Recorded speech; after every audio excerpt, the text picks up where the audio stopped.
Hello everyone and welcome back to these sessions on financial management. We are learning the chapter long-term financing decisions, and this is the 6th lecture on long-term financing decisions. Within this chapter, we were dealing with cost of capital. If you can recall, we have learned that determining cost of capital would encompass two stages. The first stage is where we determine the individual cost of capital, means the cost of capital for each individual component of capital, that is cost of debt, cost of preference shares, cost of equity, cost of retained earnings.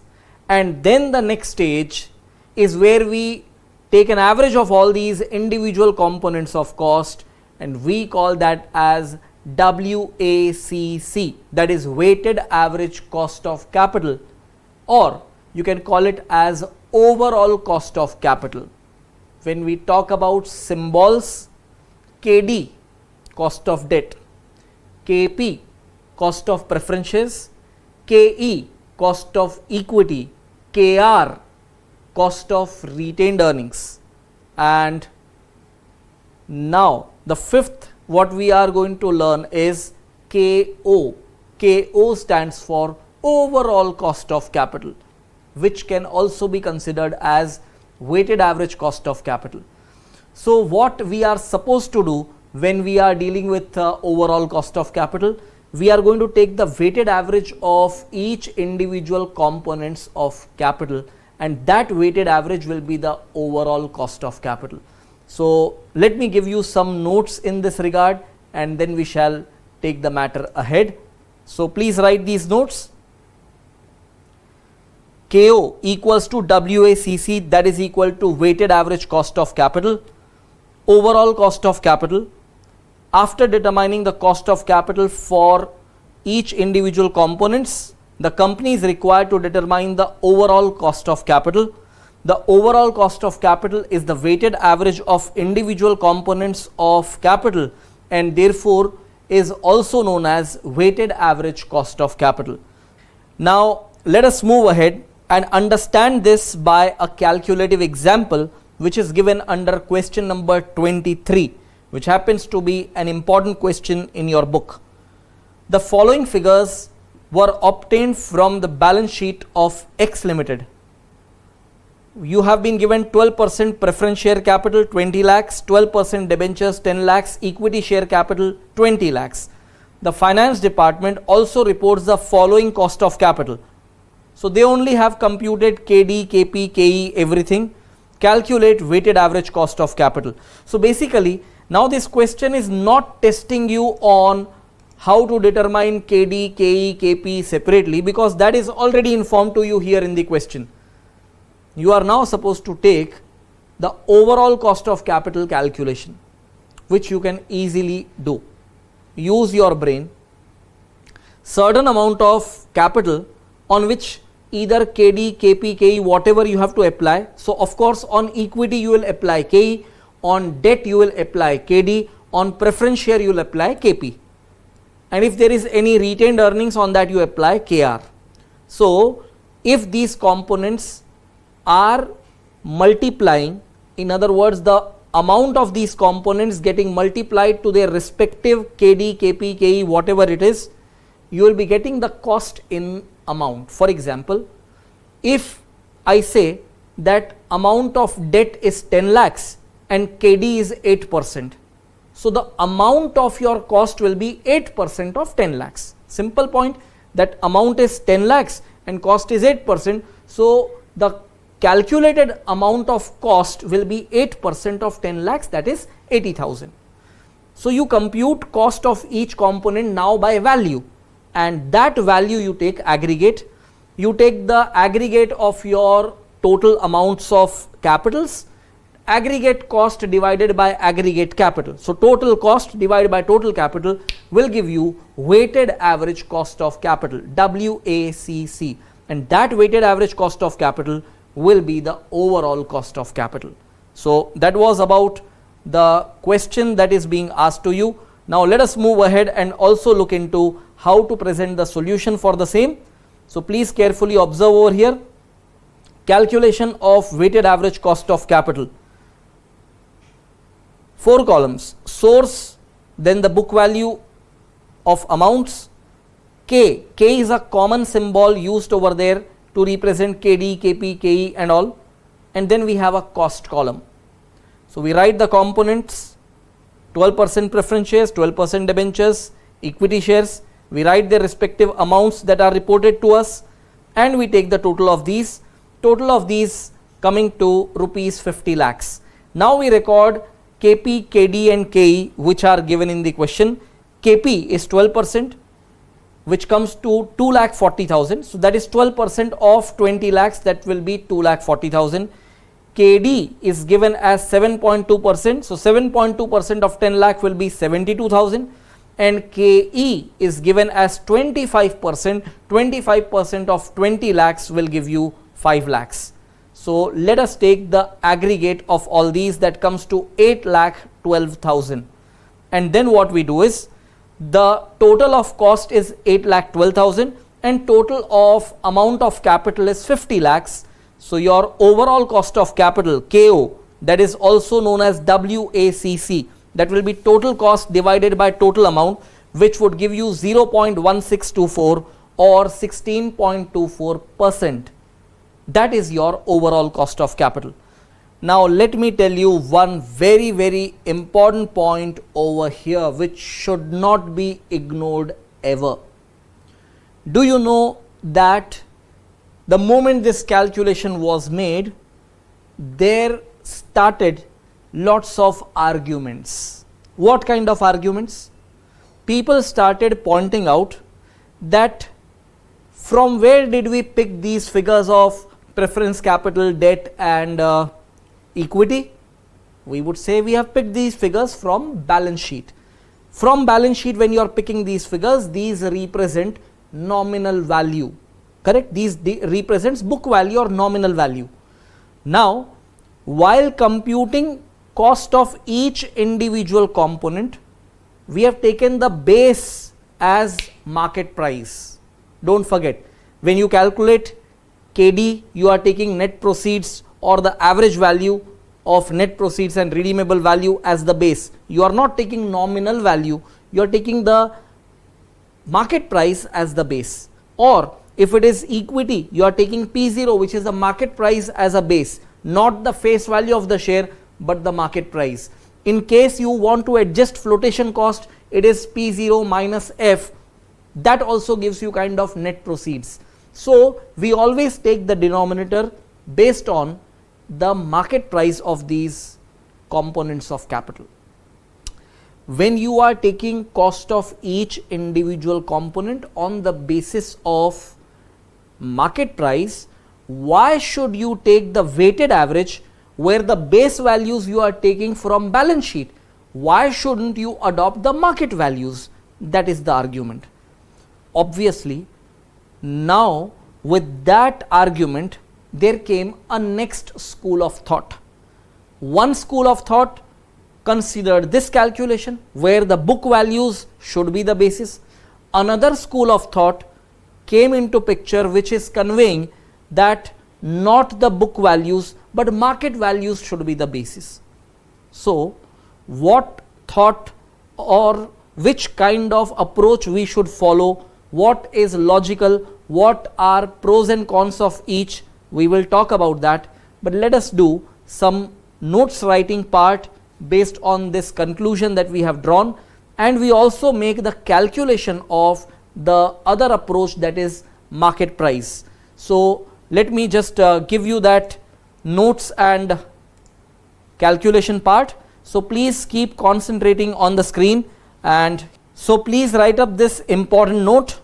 In the above calculation, 16.24% is the weighted average of 12%, 7.2% and 25%, where the weights are used as book values of different components of capital.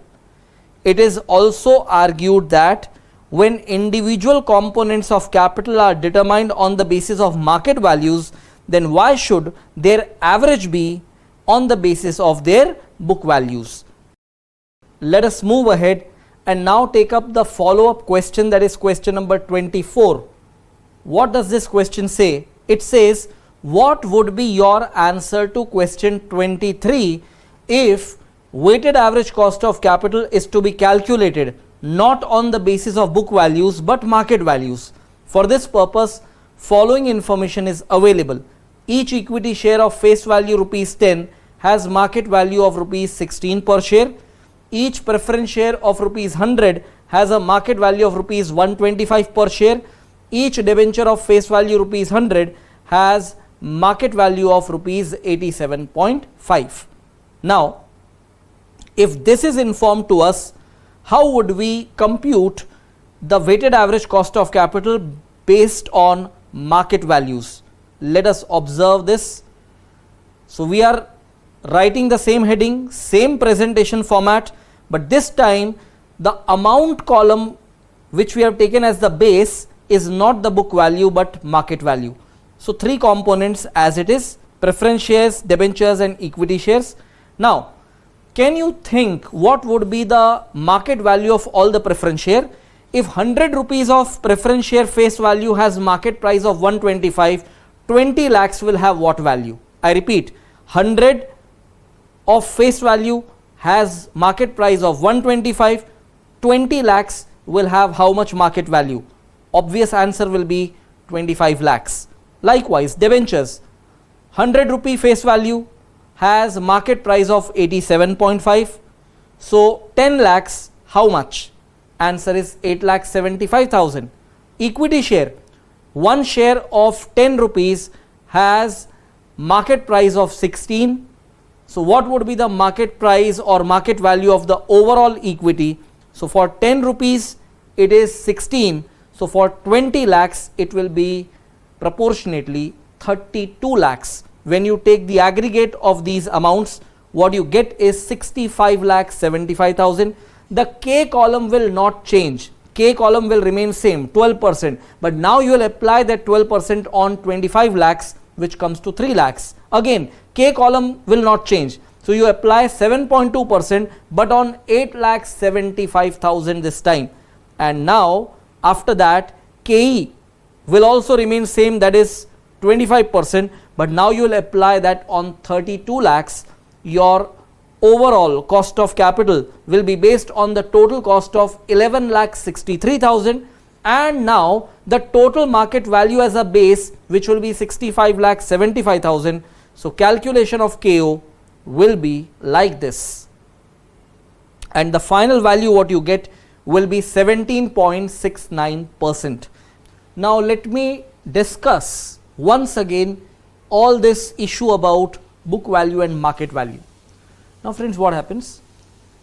Suppose there is a company whose equity as per its balance sheet is 10 lakhs, correct? Its balance sheet value of equity is 10 lakhs, but its market price is 30 lakhs. So maybe because 10 rupees face value of equity share is traded in the market at rupees 30. So face value of the share is 10 and it is traded in the market at its price of rupees 30. 30 is market price. So 10 is 30, 10 lakh will be 30 lakhs. So when you are computing KE, what is the denominator that you take? D1 by P0. P0 in that case will not be 10 rupees, it will be 30 rupees.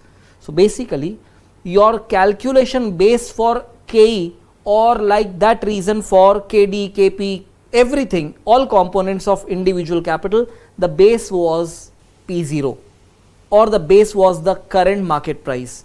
If the base was the market price, then for computing weighted average cost of capital, why should you take the base of book values or the balance sheet values or the nominal values? There also you should take market values. So I told you that there are two different school of thoughts. I have yet to tell you which one you should follow, which one you should not. I have not talked on those lines yet, but first you understand that yes, there are two possible bases.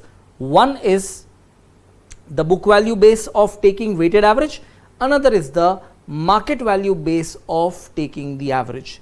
Once you understand that yes, two bases are possible, then we will definitely talk about book value versus market value, as in what is more logical, which one to follow, which one not, and when to follow which one. We will learn all that. But first you should understand that yes, there is a possibility of two different bases. You must now please write up the heading in your notebooks as book values versus market values. So we are now entering into the territory of discussing which basis is following what kind of logic and which basis you should follow at which point of time. So please first carefully listen to me. I'll provide you each component of notes in details, but first you listen to me. So I have just explained you that there is a possibility of two different bases, book value basis and market value basis. Now, what is the good factor with market value basis? Because each individual component of capital is computed on the basis of their P0 values or market prices or net proceeds, it is definitely logical that their weighted average should also be taken on the basis of their market values. That is one point. Second thing, market values give you more realistic view of what should be your overall cost of capital. In other words, book values are not the right values. When we talk about value of an equity share, do you know, for example, if I tell you the share of Reliance India Limited right now is approximately traded at 1900 rupees. So that is the market price of that share. So its value, when I say value of a share of Reliance, it is 1900. But do you know the face value of that share is just rupees 10.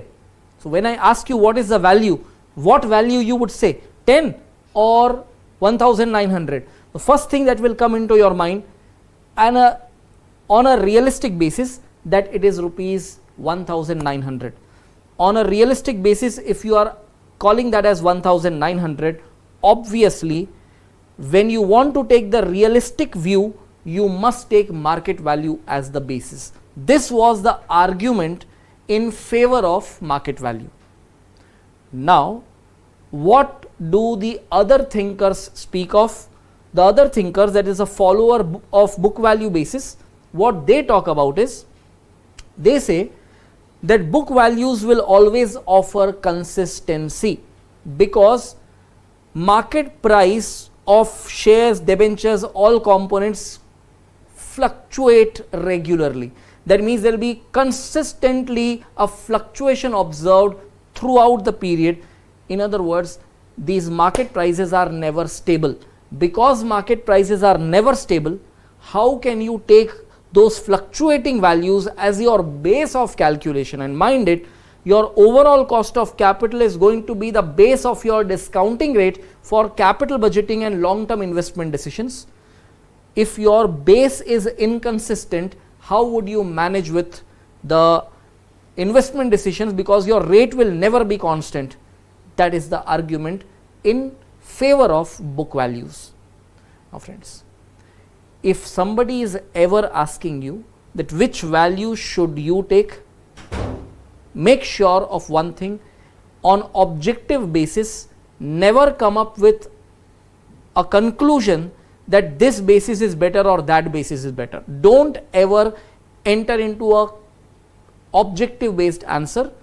Your answer should be rather subjective, that under certain situations book value basis is better, under certain situations market value basis is better. So under what situations book value basis is better? When in situations where you have to take decisions, you prefer consistency.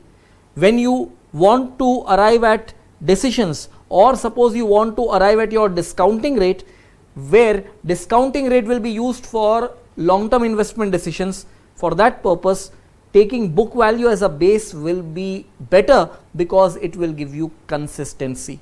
However, at any given point of time, I repeat, at any given point of time, if you are supposed to work out your true cost of capital. The true cost of capital will always be determined by market value basis. So you look into one thing, if it is decision making which is your objective, if it is a discounting rate that you are trying to compute for long term investment decision, go with book value basis.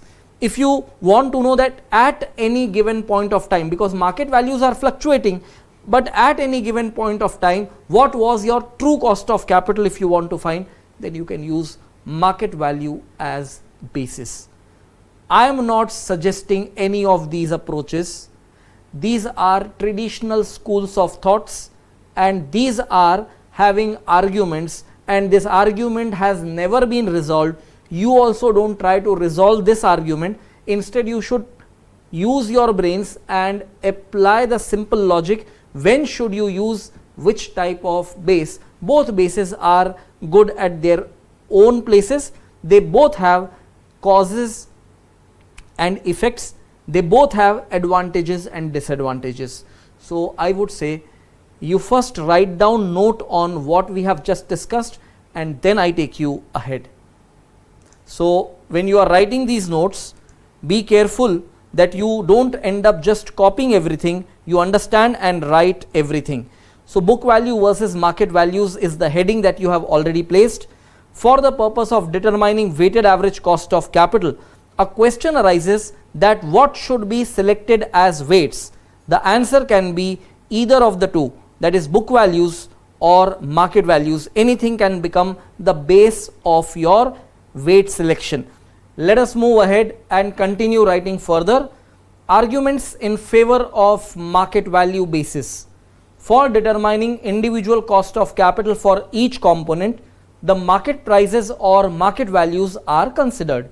Therefore, in order to determine the true overall cost of capital, the weighted average cost of capital should be determined on the basis of market values. It is also stated that market value basis is more realistic as against book values as a basis which is theoretical. Hence, market value basis is more appropriate. Do you notice one thing, that this is not the end conclusion? On top of this note part, what you find as a heading, arguments in favor of market value. We will be having arguments against this also. Let us move ahead and write further. Arguments in favor of book value. It is argued that market values do not remain stable and keep fluctuating. Therefore, use of market value as a basis for determining weighted average cost of capital can be unreliable and inconsistent.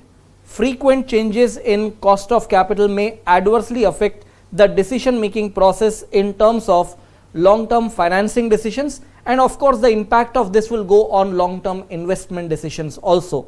Therefore, using book value as a basis will provide consistency in determining the overall cost of capital, and hence will be considered as a more appropriate basis. My request is, again put forward your attention on the heading. The conclusion written at the last line is not the end conclusion. It is basically arguments in favor of book value. Let us move ahead and write the final conclusion.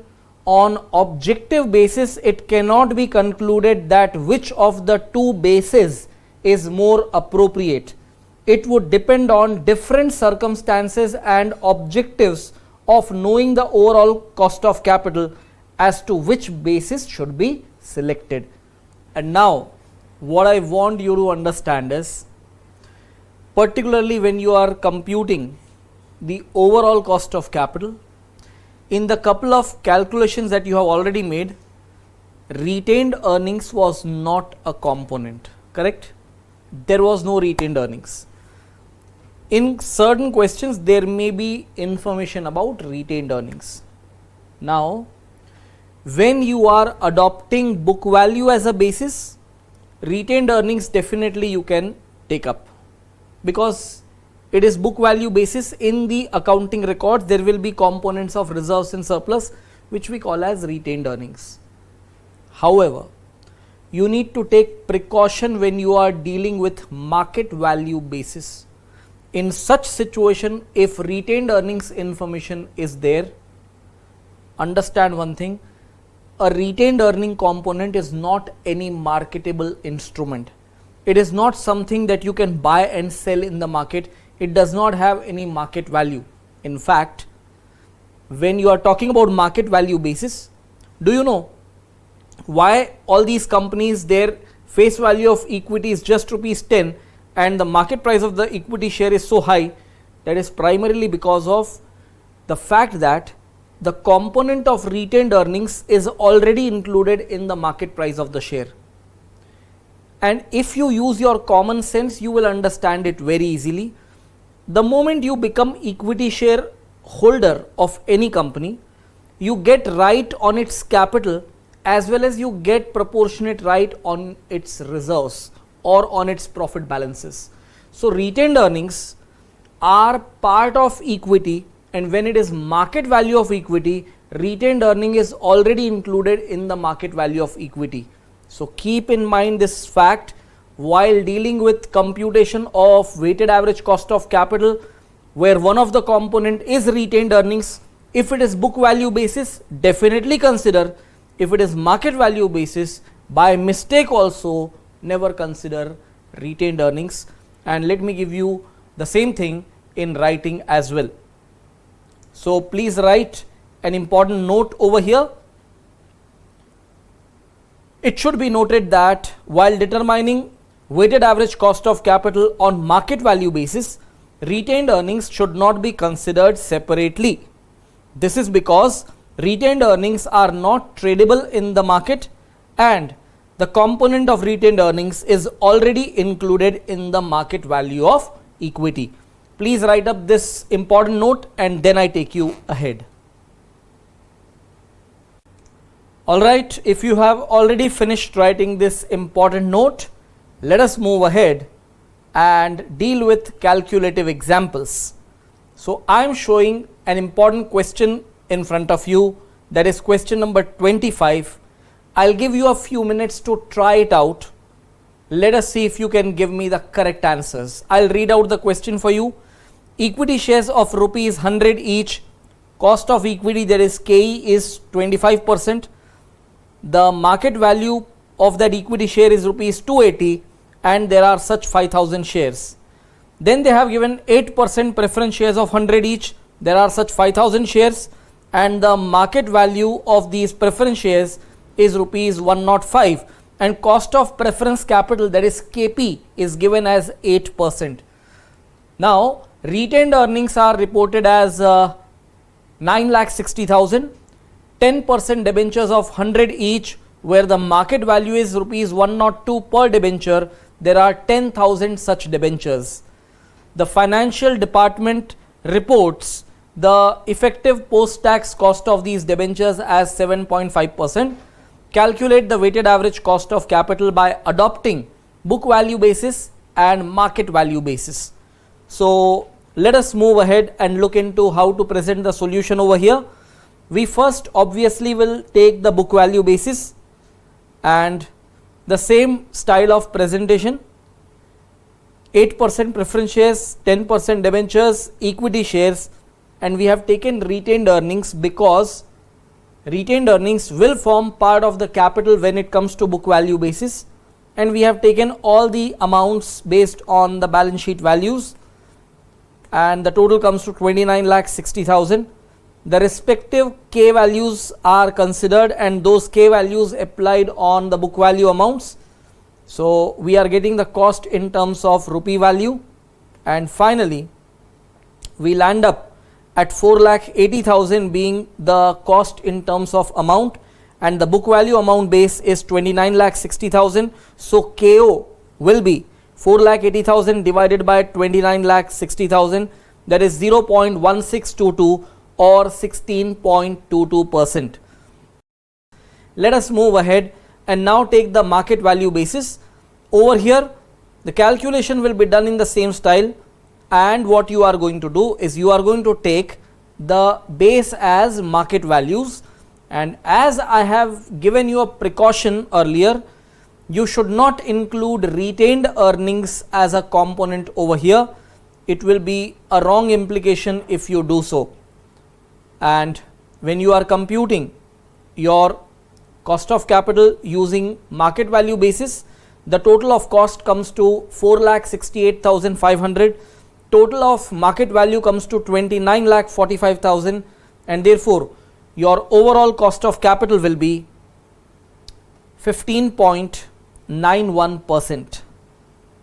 Now once again let me tell you, when we are taking the weighted average cost of capital calculation and retained earning is present as one of the component of capital, what precaution you need to take? Look at one thing, beta. Suppose I want to buy out a company. Understand this point. I want to buy out a company. I will have to buy its all equity capital. Basically, if I can buy all the securities of a company, I can own that company. I don't have to separately buy its reserves and surplus. I just have to buy its equity. If I buy its equity, I get ownership over the retained earnings also. I don't have to separately buy retained earnings, and you cannot actually buy because that is not a tradable instrument. You cannot buy and sell retained earnings. Therefore, when it comes to market value basis, you should never take retained earnings. But if you are taking the basis of book values, in the balance sheet, equity share capital is a separate component and retained earning is a separate component, correct? Share capital and then reserves, surplus, P&L balance, you are writing all the components separately when it is book values. But when it is market values, what is happening? The worth of the retained earnings is included along with equity in its market value already. That is why when we are dealing with calculation of weighted average cost of capital and one of the component of capital is retained earnings, you must take this precaution, and that note I have already given you some time back and you have written that note already. So I am sure you are clear with that, and let us now move ahead and take the discussion further. Next heading, optimal capital structure or optimum capital structure. So let me explain you now what exactly is this optimal capital structure. Earlier part of this chapter, we have looked into different financing plans, that means different capital structure plans, different mix of debt and equity, and we have focused on maximizing the rate of return for equity shareholders. Whichever plan used to provide highest rate of return on equity, we have considered that financing plan as optimum capital structure or optimal capital structure. We are going to talk about the same concept but now from a different angle. Here what we will do is, we will have multiple financial plans and we will look into which financial plan is capable of reducing the overall cost of capital.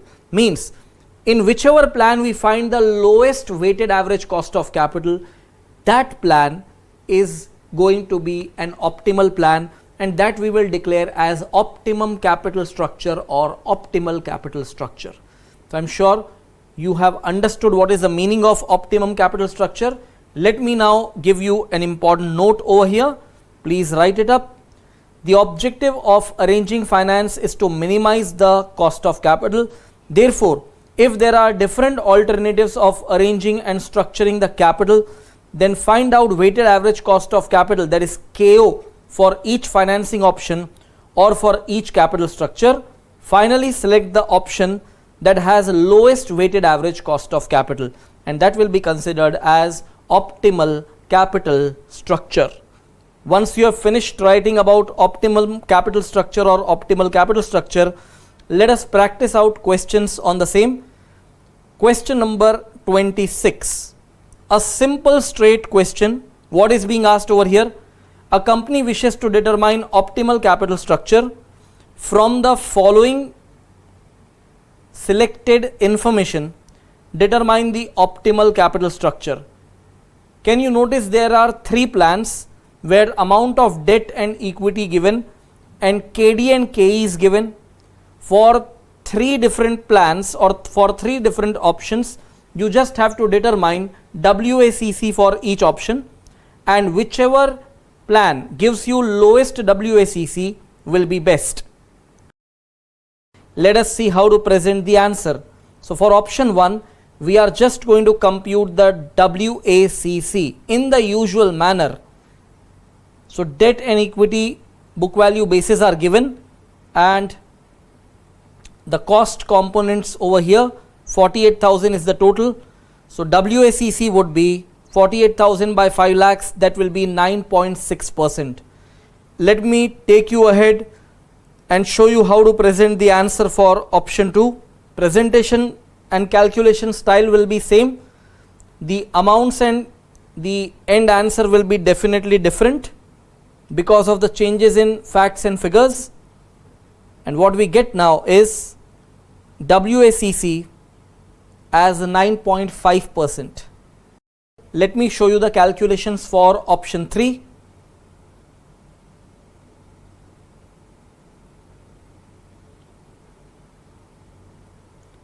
Here we have 12.2% as weighted average cost of capital.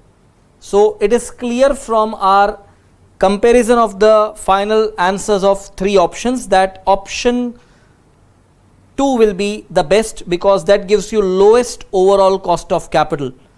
Now before we write up the conclusion, I want to discuss out an important point with you over here, something really very important. This calculation style could be little time consuming. I am asking you to focus on the first financing option, the second financing option, third financing option, and look into if I want you to identify the percentage of debt and equity and call those percentages as weights. For example, in this option 3, I can find a debt of 1 lakh and equity of 4 lakhs, total is 5 lakhs. So I would say the weight of debt will be 1 by 5, the weight of equity will be 4 by 5. So 1 by 5 and 4 by 5, which would be 0.2 and 0.8. So if you identify these weights, call WD as weight of debt, WE as weight of equity. Use your common sense. In capital budgeting second part, do you remember how did we calculate EVCF? The respective cash flow was multiplied to their respective probability. Here we will do the same thing.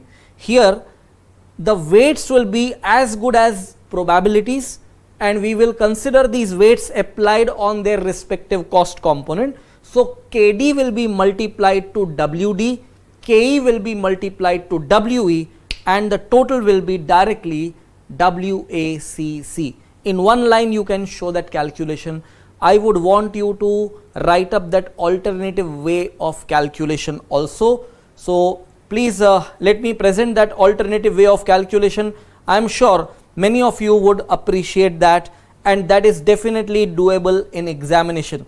So just one line, KO is overall cost of capital, and that can be determined by taking KD into WD plus KE into WE. For option 1, KO will be simply 9% into 0.8. 0.8 from where we got 4 lakhs of debt out of 5 lakhs of total capital, means 80% of your capital is financed by debt and 20% is financed by equity. And when you identify this, you get 9.6%. When you take option 2, just one line calculation again, same answer 9.5%. And when you take option 3, in a single line, you get 12.2%. And the conclusion, whether you follow the earlier method or this method, the conclusion has to be written in the same manner. So I am sure you would have found this method little better.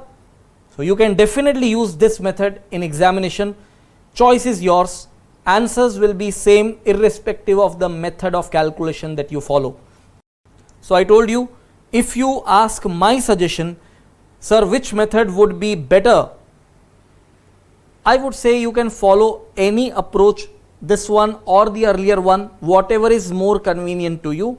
But if you still ask me, I would say if the amounts of capital are such weird amounts, 39,42,000, 46,53,000 and 36,93,000, weird amounts of capital where looking at the figures it is difficult to find out the percentage.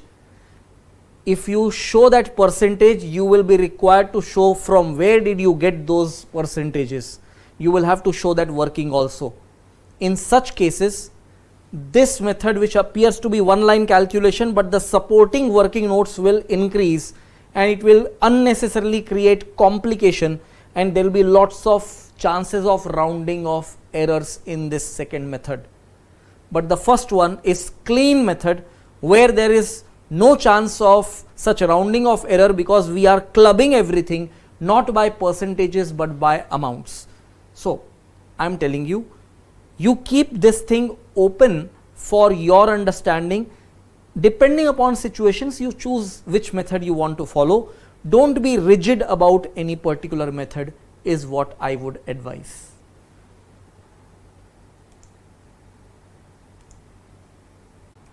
All right friends, let us move ahead now and take the discussion ahead, and we start with question number 27. In fact, question 27 is just like question 26, 3 options and you have to find the optimal capital structure. Let us see what would be that answer. In the first option, you actually don't have to make any calculation because it is only equity and no debt. Therefore, whatever be KE will actually be KO. In simple words, WACC will be equal to KE and that will be 20%. So even though I have shown the table over here, but you can simply write a line over here. For option 1, WACC equals to KE equals to 20%. That's all, enough. You don't have to show any calculation because debt is not there at all. Let me take you ahead and show you the second option. Over here we have mix of equity and debt both, and the book value amounts, and I told you earlier, if you don't want to write book values, you just write amounts in the heading, but the total amount is 20 lakhs and the total cost comes to 4,25,000. So WACC over here will be 21.25%. Let me take you ahead and show the calculation under option 3.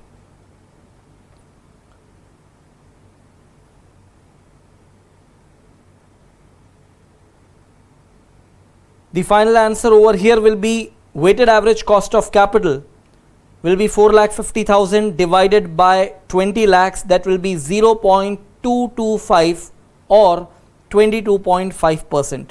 So you can just end up writing the conclusion that option 1 is the best because that can minimize the overall cost of capital.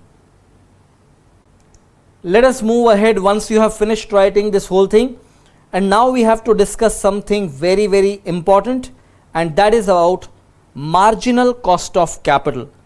I told you this is an important concept, but important concept doesn't mean that it will be complicated.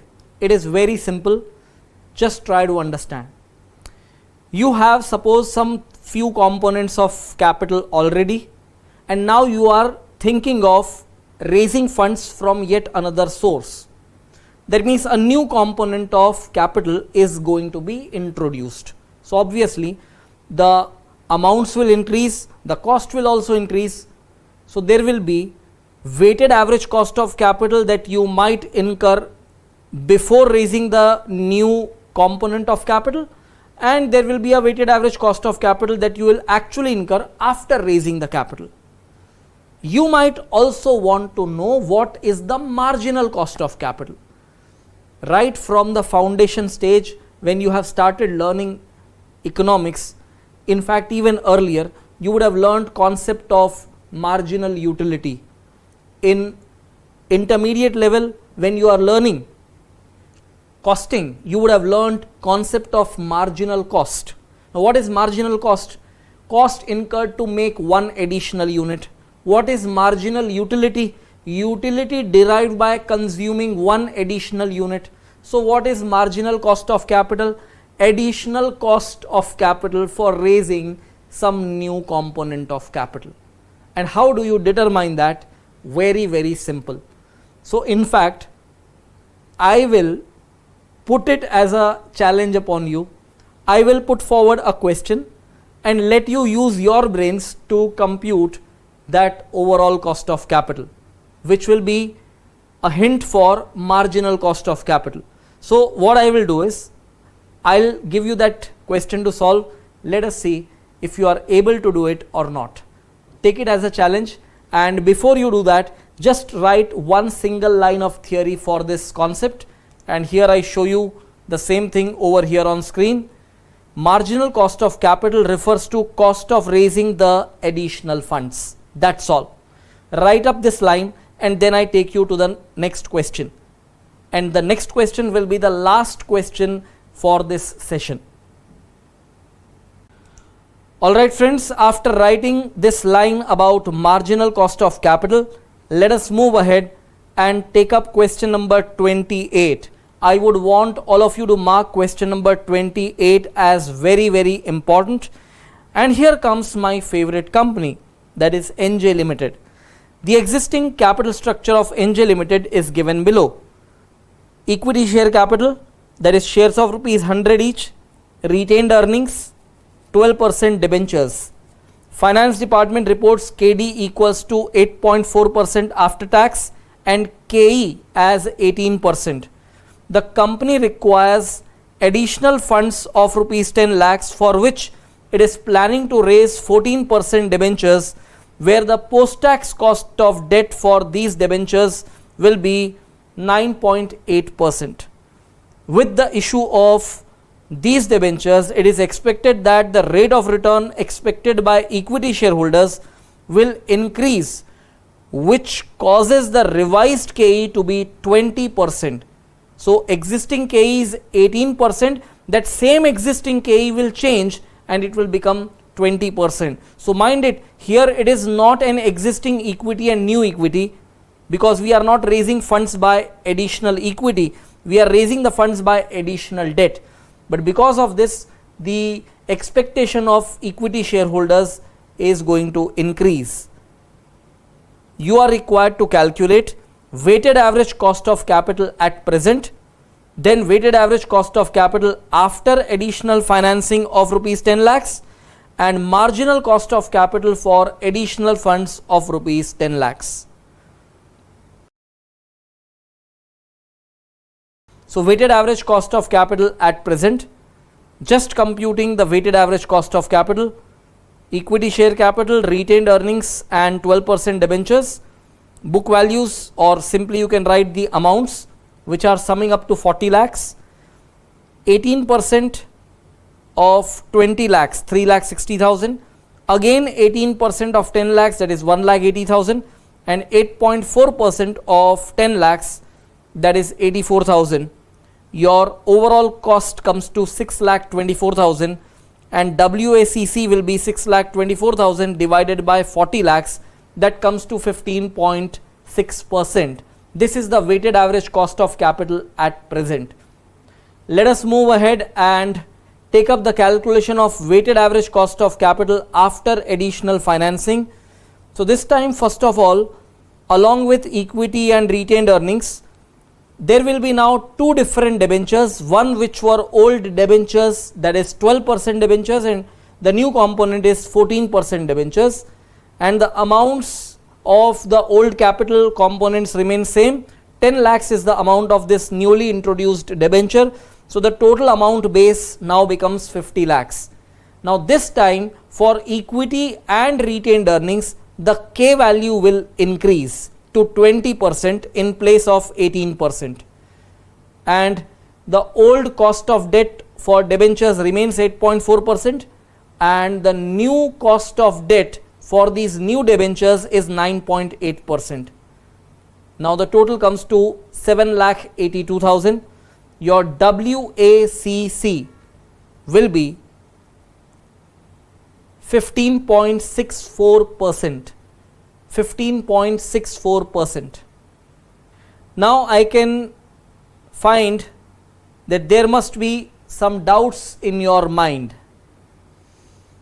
and I'll tell you what doubts you are having in your mind right now. Doubt number 1, because of new debenture issue, why is the cost of equity rising? First doubt. Second doubt, sir, there was an old equity with 18% cost, so shouldn't we apply the cost of that old equity 18% to retained earnings? That is the second doubt. And third doubt is, sir, how to compute marginal cost of capital? So of course, we have yet to talk about how to compute that marginal cost of capital, which is very easy. But the other two doubts needs to be addressed before I go to that marginal cost of capital. Please carefully listen to me. Friends, first thing, your first doubt, that when there is a new debenture being issued, why is cost of equity rising? There is a reason for that. The moment you are issuing new debentures, what is happening, do you know? You are increasing financial leverage. You are increasing financial risk. The moment you increase financial risk, because of the high risk, equity shareholders will have little higher expected earnings. Of course, because risk is increasing. If you can recall, you have learned risk adjusted discounting rate in capital budgeting, right?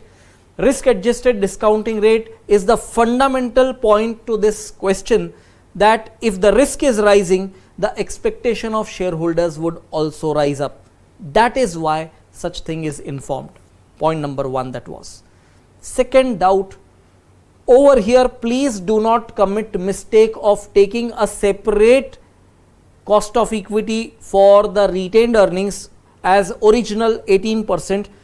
That concept I have explained you should be applied when the new component of capital is an equity component.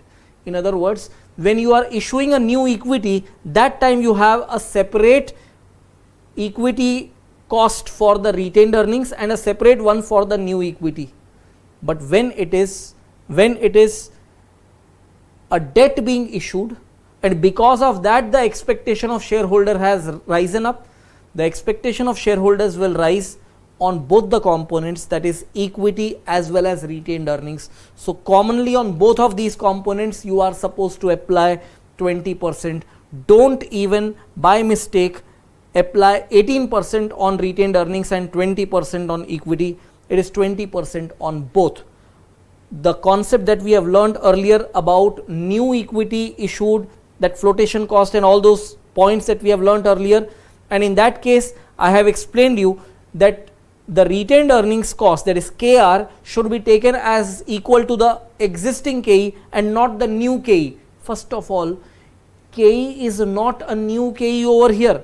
KE is the same component, only what is happening is by value it is increasing from 18% to 20%. And now the third point of doubt, how to determine marginal cost of capital? It is very simple. Compare the previous table and compare this table. The previous table, look at the cost column. It gave you some cost amount, right? And here you have 7,82,000. Find the difference in cost, and then look at this table. The total capital amount now is 50 lakhs, and earlier table the total capital amount was 40 lakhs. So increase in the capital amount is by 10 lakhs. So difference in cost divided by difference in amount will give you marginal cost of capital. And let me show you how to present the same in your solution. So you can write up the answer for marginal cost of capital. MCC, marginal cost of capital. It is additional cost divided by additional capital. So 7,82,000 minus 6,24,000 divided by 50 lakhs minus 40 lakhs, and that is what you get as marginal cost of capital. So in the denominator, the capital is increasing by 10 lakhs. In the numerator, the cost is increasing by 1,58,000.